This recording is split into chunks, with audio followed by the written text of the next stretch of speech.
Umaga sa inyong lahat yan mga kababayan. So papunta tayo ng simbahan. Araw kasi ng linggo ngayon. Happy Sunday sa inyong lahat. And ayan, pagpalang araw sa inyong lahat dyan. Morning, bayan niya ako sa simbahan. Magpunta tayo maagang maaga. First mass dito sa April is 6 o'clock ng umaga. So papaalis na tayo. So yan, thank you so much. Good morning lang sa akin para makapunta na tayo sa simbahan.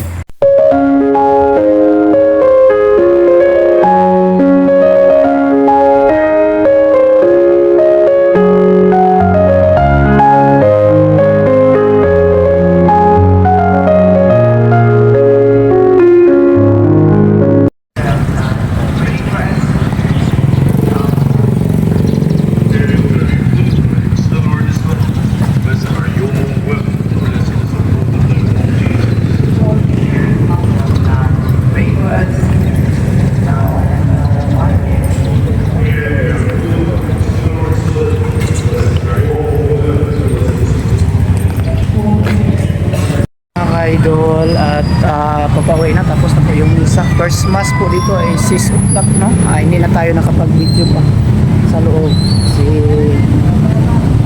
kung respeto naman po para sa simbahan, no? Ayan, so papauwi na.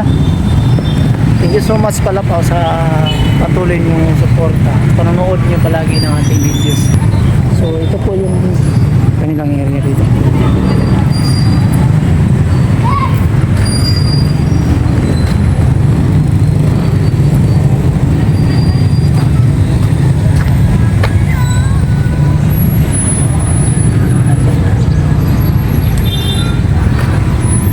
Daming halaman.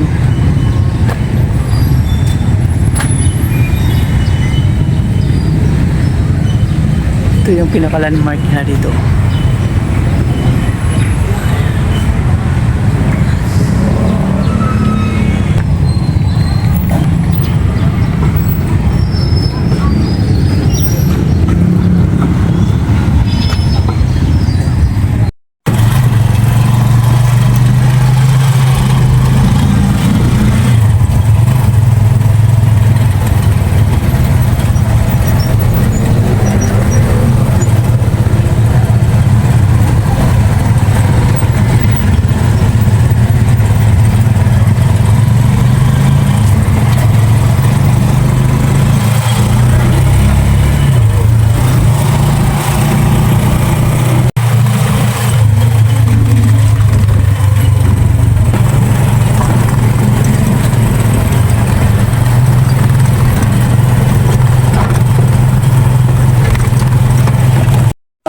Dito tayo sa taas. Araw maaga ako nagsimba kanina, so dito sinamahan ko sila dito sa taas para kasi nag-overtime sila, hindi pwedeng walang magtingin sa trabaho mga kayo, kaya dito yun din ang ginagawa kasi magkapit dito ng lulog, gutter, masama ito. Masarap ang paligid pag ganito, may mga kahoy-kahoy mga kayo, malamig sa pakiramdam.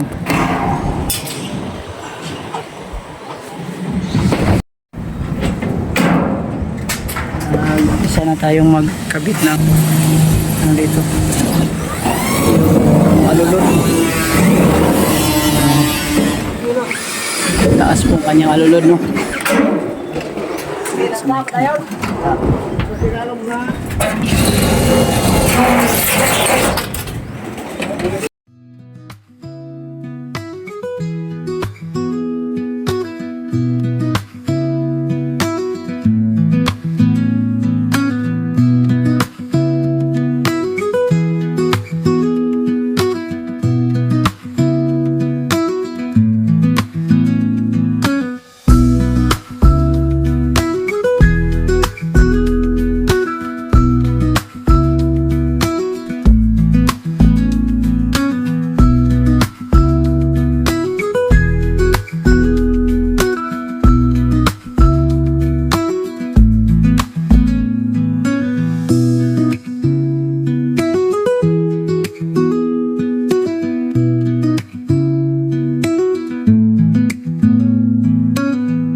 Kana may nindot ba kay wa na gitaya na mo apil pilit.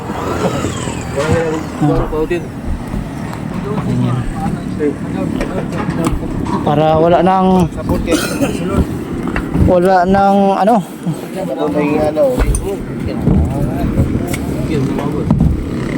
Wala nang kalawang na kumapit mga ka-idol pag ganyan siya. Pinalinis natin. Ang laki ng lilinisan dito habang kami dito ay kakabit ng alulod.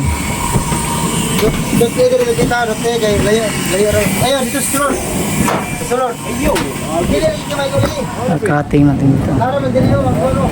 Cut pa natin to.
Kita natin mga kaidol ang pinaka-latest update sa ating pagkabit ng alulod.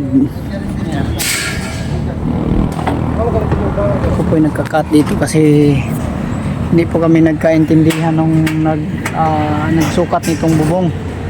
Sabi sa akin 3 meters yan daw ang bubong. Pag dumating dito 3.2. So ngayon na-welding na namin itong pinaka-trusses namin. Umabot lang po siya ng 3 meters at ang nangyari po ay sumobra po yung bubong kaya pinutulan natin ng konti. Konti lang. Sila po nagkabit dito.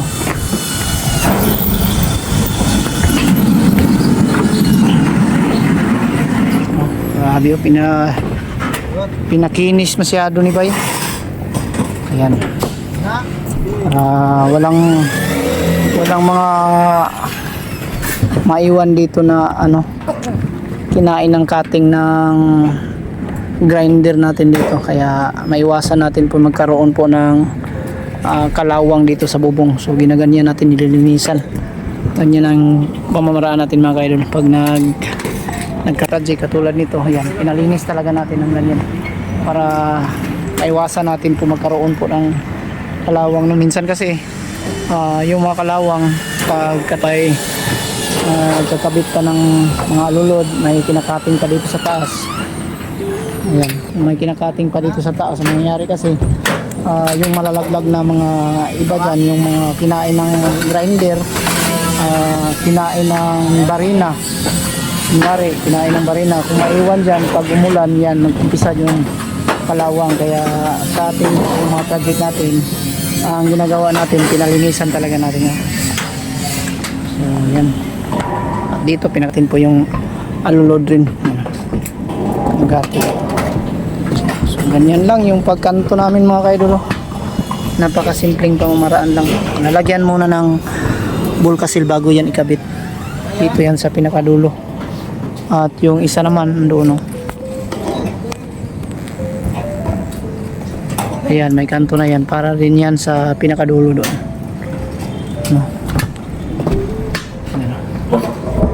So inaakyat na natin lahat ng mga alulo dito para at least mapadali yung pagkabit natin. Continue tayo tomorrow. Ano naman? Dito. Patuloy natin itong ikakabit itong mga alulo dito mga kaibig. So yan. Samahan natin.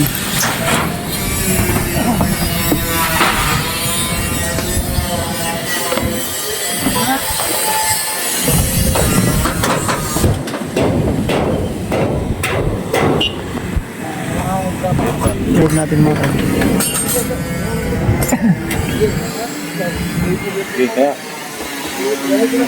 Alam ko yung naiwan na butas.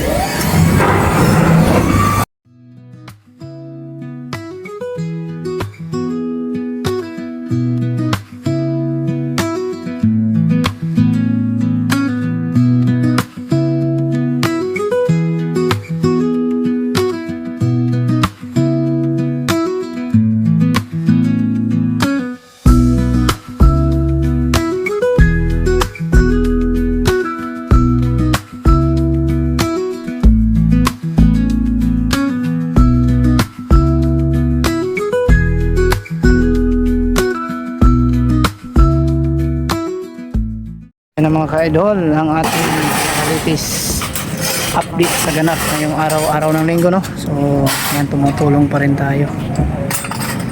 Humingi tayo ng kapatawaran sa ating mga ginagawa. Ayan, kasalanan natin. Alam naman natin na walang perfectong tao sa mundo.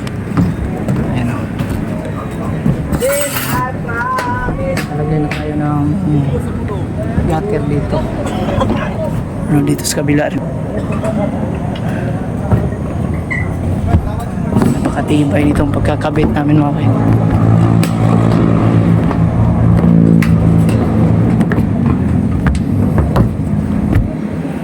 Taas.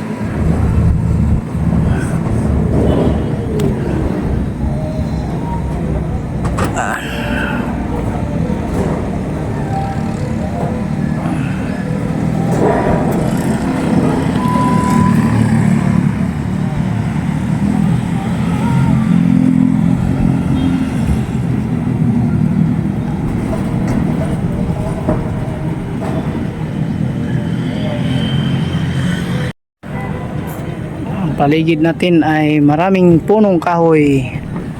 Maganda kasi pag maraming punong kahoy, mas malamig ang paligid.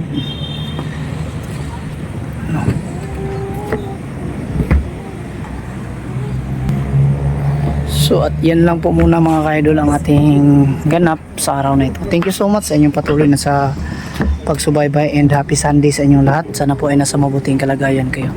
God bless us all, and bye bye muna.